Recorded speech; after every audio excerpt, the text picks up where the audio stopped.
Many people seek out Jiu-Jitsu as a form of self-defense or as a part of their fitness regimen.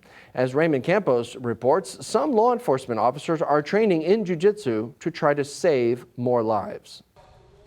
Brazilian Jiu-Jitsu is one of the world's most famous styles of martial arts, and because of its practical use. Jiu-Jitsu's origin can be traced back to Japan, and the English translation is known as the gentle art.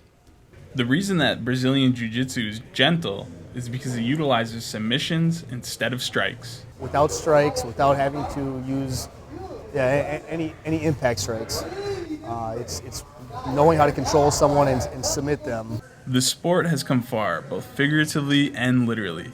The sport moved from Japan to Brazil, where the Gracie family revolutionized the gentle art. The Gracie family showed that violence is not needed to control violent situations.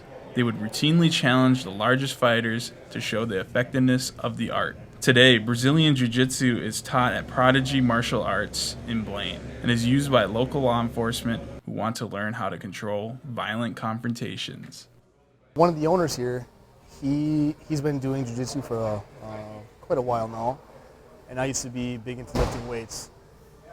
And one day he invited me to roll with him, and again, I'm pretty sure I weighed him and outstrengthed him, and I got my butt whooped for about 40 minutes. There's nothing I could do, so it piqued my interest that someone smaller than me could control me so easily. Maximum tolerance is taught when dealing with the threat of violence. Law enforcement agents are taught to use restraint when dispersing a threat.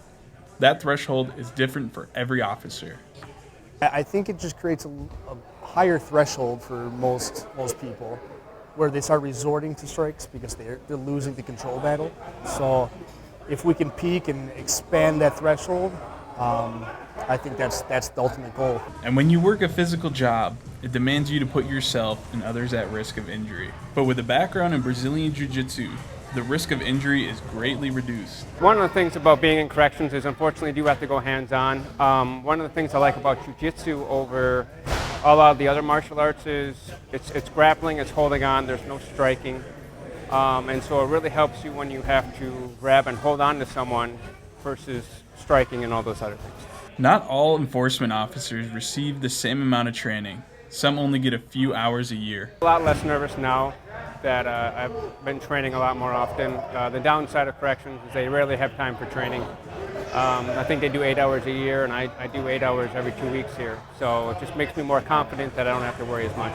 In the wake of the police shootings in the state, some local law enforcement hope to change these trends by using non-lethal techniques. We talked about maximum tolerance and expanding that threshold, and I think that's what people really want to know now, because they don't want to be on the news for the wrong reason, and if they can do everything they can to not be in that position, especially today's culture, I think that's the goal for a lot of law enforcement now.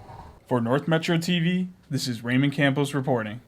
The gym in Blaine also offers Muay Thai, kickboxing, and kids martial arts.